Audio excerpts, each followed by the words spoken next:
Hi Year 10. I'm going to be reading the different staves of A Christmas Carol for you um, to go along with your lessons.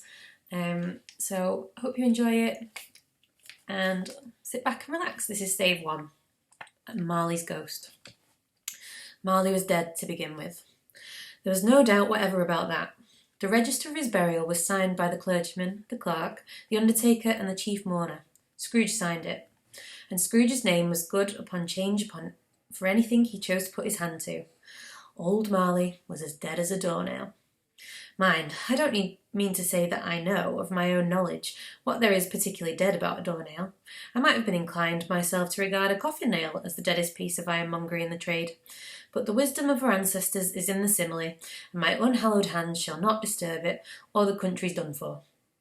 You will therefore permit me to repeat, emphatically, that Marley was as dead as a doornail. Scrooge knew he was dead. Of course he did. How could it be otherwise? Scrooge and he were partners for I don't know how many years. Scrooge was his sole executor, his sole administrator, his sole assign, his sole residuary legatee, his sole friend and sole mourner. And even Scrooge was not so dreadfully cut up by the sad event, but that he was an excellent man of business on the very day of the funeral, and solemnised it with an undoubted bargain. The mention of Marley's funeral brings me back to the point that I started from. There is no doubt that Marley was dead. This must be distinctly understood, or nothing wonderful can come of the story that I am going to relate. If we were not perfectly convinced that Hamlet's father died before the play began, there would be nothing more remarkable in his taking a stroll at night in the easterly wind upon his own ramparts than there would be in any other middle-aged gentleman rashly turning out after dark in a breezy spot, say St. Paul's churchyard, for instance, literally to astonish his son's weak mind. Scrooge never painted out old Marley's name. There it stood, years afterwards, above the warehouse door, Scrooge and Marley. The firm was known as Scrooge and Marley. Sometimes people new to the business called Scrooge, and sometimes Marley, but he answered to both names. It was all the same to him. Oh, but he was a tight-fisted hand at the grindstone. Scrooge, a squeezing, wrenching, grasping, scraping, clutching, covetous old sinner, hard and sharp as flint, from which no steel had ever struck out generous fire, secret and self-contained, and solitary as an oyster. The cold within him froze his old features, nipped his pointed nose, shrivelled his cheek, stiffened his gait, made his eyes red, his thin lips blue, and spoke out shrewdly in his grating voice.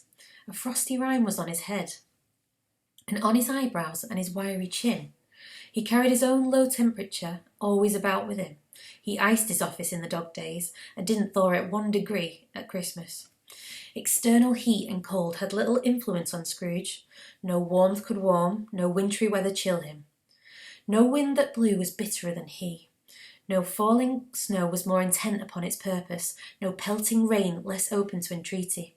Foul weather didn't know where to have him. The heaviest rain and snow and hail and sleet could boast of the advantage over him in only on one respect. They often came down handsomely, and Scrooge never did. Nobody ever stopped him in the street to say, with gladsome looks, "My dear Scrooge, how are you? When will you come to see me?" No beggars implored him to bestow a trifle. No children asked him what it was o'clock. No man or woman ever once in all his life inquired the way to such and such a place of Scrooge. Even the blind men's dogs appeared to know him, and when they saw him coming on, would tug their owners into doorways and up courts, and then would wag their tails as though they said, "No eye at all is better than an evil eye, dark master." But what did Scrooge care? It was the very thing he liked, to edge his way along the crowded paths of life, wanting all human sympathy to keep its distance, was what the knowing ones called nuts to Scrooge. Once upon a time, of all the good days in the year, on Christmas Eve, old Scrooge sat busy in his counting-house. It was cold, bleak, biting weather, foggy withal, and he could hear the people in the court outside go wheezing up and down, beating their hands upon their breasts, stamping their feet upon the pavement stones to warm them. The city clocks had only gone 3, but it was quite dark already. It had not been light all day, and candles were flaring in the windows of the neighbouring offices like ruddy smears upon the palpable brown air. The fog came pouring in at every chink and keyhole, and was so dense without that although the court was of the narrowest, the houses opposite were mere phantoms. To see the dingy cloud come drooping down, obscuring everything, one might have thought that nature lived hard by and was brewing on a large scale. The door of Scrooge's counting house was open that he might keep an eye upon his clerk, who in a dismal little cell beyond, a sort of tank, was copying letters. Scrooge had a very small fire, but the clerk's fire was very much smaller that it looked like one coal. But he couldn't replenish it, for Scrooge kept the coal box in his own room, and so surely as the clerk came in with the shovel, the master predicted that it would be necessary for them to part. Wherefore the clerk put on his white comforter and tried to warm himself at the candle, in which effort, not being a man of much strong imagination, he failed. "A Merry Christmas, Uncle! God save you!" cried a cheerful voice. It was the voice of Scrooge's nephew, who came upon him so quickly that this was the first intimation he had of his approach. "Bah!" said Scrooge. "Humbug!" He had heated himself with this rapid walking in the fog and frost, this nephew of Scrooge's, that he was all in a glow. His face was ruddy and handsome. His eyes sparkled, and his breath smoked again. "Christmas a humbug, Uncle," said Scrooge's nephew. "You don't mean that, I'm sure." "I do," said Scrooge. "Merry Christmas. What right have you to be merry? What reason have you to be merry? You're poor enough." "Come then," returned the nephew gaily. "What right have you to be dismal? What reason have you to be morose? You're rich enough." Scrooge, having no better answer ready on the spur of the moment, said, "Bah!" again, followed it up with a humbug. "Don't be cross, Uncle," said the nephew. "What else can I be," returned the uncle, "when I live in such a world of fools as this? Merry Christmas! Out upon Merry Christmas! What's a Christmas time to you but a time for paying bills without money? A time for finding yourself a year older but not an hour richer? A time for balancing your books and having every item in them through a round dozen of months presented dead against you? If I could work my will," said Scrooge indignantly, "every idiot who goes about with a Merry Christmas on their lips should be boiled with his own pudding and buried with a stake of holly through his heart. He should." "Uncle," pleaded the nephew. "Nephew," returned the uncle sternly, "keep Christmas in your own way and let me keep it in mine." "Keep it?" repeated Scrooge's nephew, "but you don't keep it." "Let me leave it alone then," said Scrooge. "Much good may it do you. Much good it has ever done you." "There are many things from which I might have derived good, by which I have not profited, I dare say," returned the nephew, "Christmas among the rest. But I am sure I have always thought of Christmas time, when it has come around, apart from the veneration due to its sacred name and origin, if anything belonging to it can be apart from that, as a good time, a kind, forgiving, charitable, pleasant time, the only time I know of, in the long calendar of the year, when men and women seem by one consent to open up their shut-up hearts freely, and to think of people below them as if they were really fellow passengers to the grave, and not another race of creatures bound on other journeys. And therefore, Uncle, though it has never put a scrap of gold or silver in my pocket, I believe it has done me good, and it will do me good, and I say, God bless it."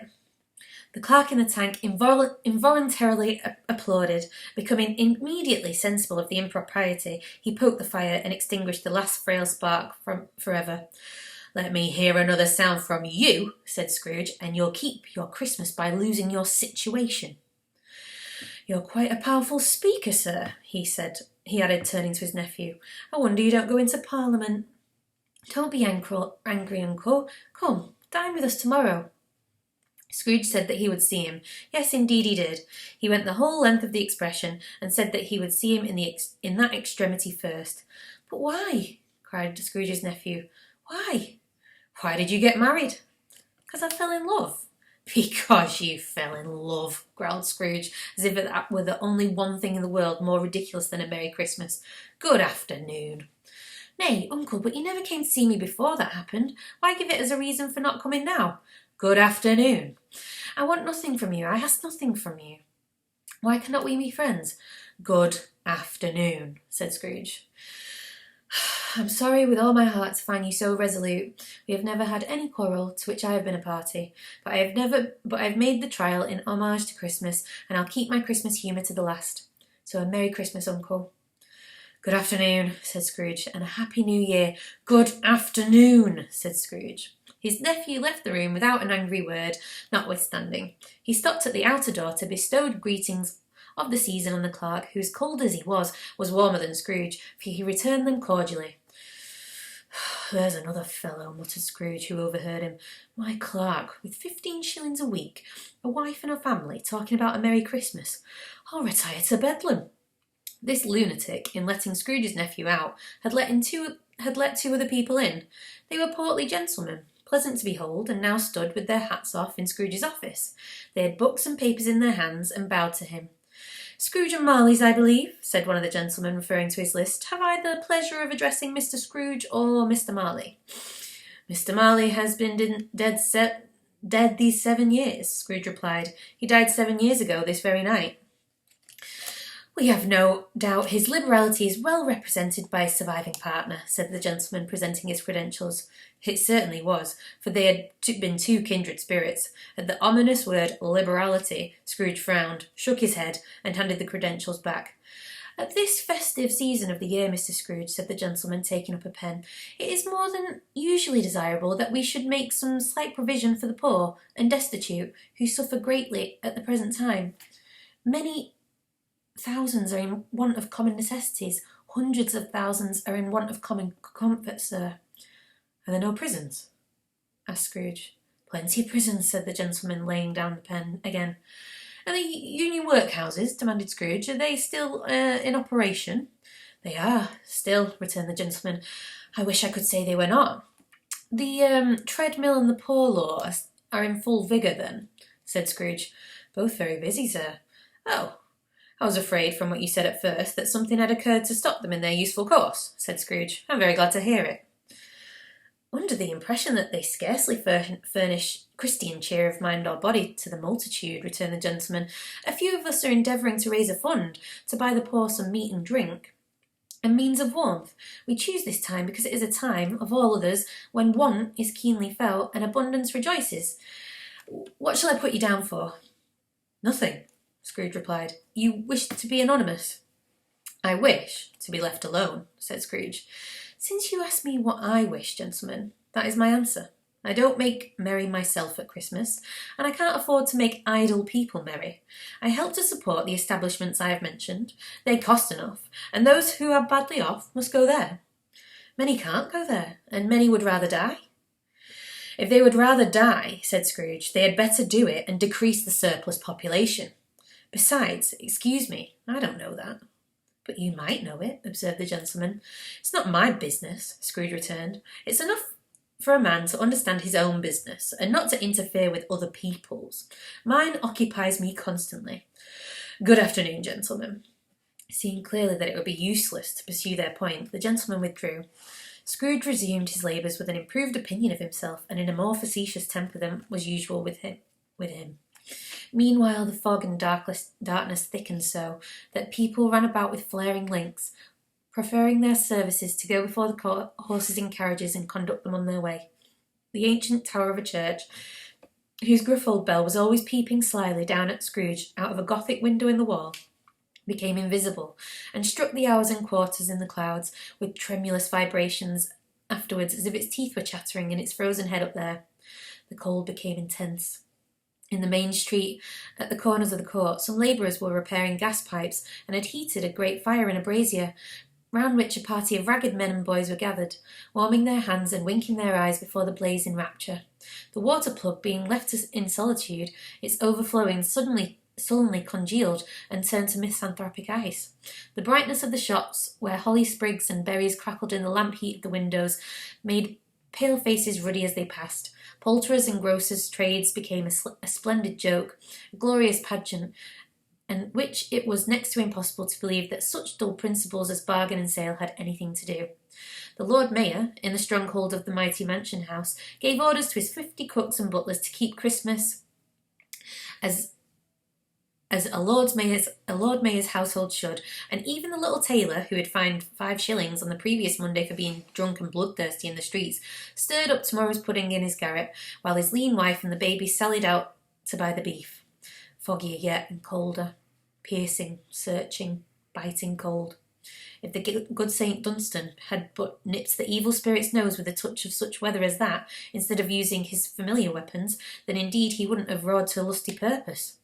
The owner of one scant young nose gnawed and mumbled by the hungry cold as bones, and gnawed gnawed by dogs, stooped down at Scrooge's keyhole to regale him with a Christmas carol, but the first sound of "God bless you, merry gentlemen, may nothing you dismay," Scrooge seized the ruler with such energy of action, and the singer fled in terror, leaving the keyhole to the fog and even the more congenial frost. At length the hour of shutting up the counting house arrived. With an ill will, Scrooge dismounted from his stool and tacitly admitted to the fact to the expectant clerk in the tank, who instantly snuffed his candle out and put on his hat. "You'll want all day tomorrow, I suppose," said Scrooge. "If quite convenient, sir." "It's not convenient," said Scrooge, "and it's not fair. If I was to stop half a crown for it, you'd think yourself ill-used, I'd be bound." The clerk smiled faintly. "And yet," said Scrooge, "you don't think me ill-used when I pay a day's wages for no work." The clerk observed that it was only once a year. "A poor excuse for picking a man's pocket every 25th of December," said Scrooge, buttoning his greatcoat to the chin. "But I suppose you must have the whole day. Be here all the earlier the next morning." The clerk promised that he would, and Scrooge walked out with a growl. The office was closed in a twinkling, and the clerk, with the long ends of his white comforter dangling below his waist, for he boasted no greatcoat, went down a slide on Cornhill at the end of the Lane of Boys 20 times in honour of its being Christmas Eve, and then ran home to Camden Town as hard as he could pelt to play at blind man's buff. Scrooge took his melancholy dinner in his usual melancholy tavern, and having read all the newspapers and beguiled the rest of the evening with his banker's book, went home to bed. He lived in chambers which had once belonged to his deceased partner. They were a gloomy suite of rooms in a lowering pile of a building up a yard, where it had so little business to be that one could scarcely help fancying that it must have run there when it was a young house, playing at hide-and-seek with the other houses, and forgotten the way out again. It was old enough now, and dreary enough, for nobody lived in it but Scrooge, the other rooms all being let out as offices. The yard was so dark that even Scrooge, who knew its every stone, was fain to grope with his hands. The fog and frost so hung about the old black gateway of the house that it seemed as if the genius of weather sat in mournful meditation on the threshold. Now, it is a fact that there was nothing at all particular about the knocker on the door, except that it was very large. It is also a fact that Scrooge had seen it night and morning during his whole residence in that place. Also, that Scrooge had as little of what is called fancy about him as any man in the city of London, even including, which is a bold word, the corporation, alderman, and livery. Let it also be borne in mind that Scrooge had not bestowed one thought on Marley since his last mention of his 7 years dead partner that afternoon. And then, let any man explain to me, if he can, how it happened that Scrooge, having his key in the lock of the door, saw in the knocker, without its undergoing any immediate process of change, not a knocker, but Marley's face. Marley's face. It was not an impenetrable shadow, as the other objects in the yard were, but it had a dismal light about it, like a bad lobster in a dark cellar. It was not angry or ferocious, but looked at Scrooge as Marley used to look, with ghostly spectacles turned up on its ghostly forehead. The hair was curiously stirred, as if by breath or hot air, and though the eyes were wide open, they were perfectly motionless. That, and its livid colour, made it horrible, but its horror seemed to be in spite of the face and beyond its control, rather than a part of its own expression. As Scrooge looked fixedly at this phenomenon, it was a knocker again. To say that he was not startled, or that his blood was not conscious of a terrible sensation to which it had been a stranger from infancy, would be untrue. But he put his hand upon the key he had relinquished, turned it sturdily, walked in, and lighted his candle. He did pause with a moment's irresolution before he shut the door, and he did look cautiously behind it first, as if he half expected to be terrified with the sight of Marley's pigtails sticking out into the hall. But there was nothing on the back of the door, except for screws and nuts that held the knocker on, and so he said, "Poof, poof," and closed it with a bang. The sound resounded through the house like thunder. Every room above and every cask in the wine merchant's cellars below appeared to have a separate peal of echoes of its own. Scrooge was not a man to be frightened by echoes. He fastened the door and walked across the hall, up the stairs, slowly too, trimming his candle as he went. You may talk vaguely about driving a coach and six up a good old flight of stairs, or through a bad young Act of Parliament, but I mean to say that you might have got a hearse up that staircase and taken it broadwise, with the splinter bar towards the wall and the door towards the balustrades, and done it easy. There was plenty of width for that, and room to spare, which is perhaps the reason why Scrooge thought he saw a locomotive hearse going on before him in the gloom. Half a dozen gas lamps out of the street wouldn't have lighted the entry too well, so you may suppose that it was pretty dark with Scrooge's dip. Up Scrooge went, not caring a button for that. Darkness is cheap, and Scrooge liked it. But before he shut his heavy door, he walked through his rooms to see that all was all right. He had just enough recollection of the face to desire to do that. Sitting room, bedroom, lumber room, all as they should be. Nobody under the table, nobody under the sofa, a small fire in the grate, spoon and basin ready, and a little saucepan of gruel. Scrooge had a cold in his head, upon the hob. Nobody under the bed, nobody hanging in the closet, nobody in his dressing gown, which was hanging up in a suspicious attitude against the wall. Lumber room as usual, old fireguard, old shoes, 2 fish baskets, washing room on 3 legs, and a poker. Quite satisfied, he closed the door and locked himself in. Double locked himself in, which was not his custom. Thus secured, against surprise, he took off his cravat, put on his dressing gown and slippers, and his nightcap, and sat down before the fire to take his gruel. It was a very low fire indeed, nothing on such a bitter night. He was obliged to sit close to it and brood over it, before he could extract the least sensation of warmth from such a handful of fuel.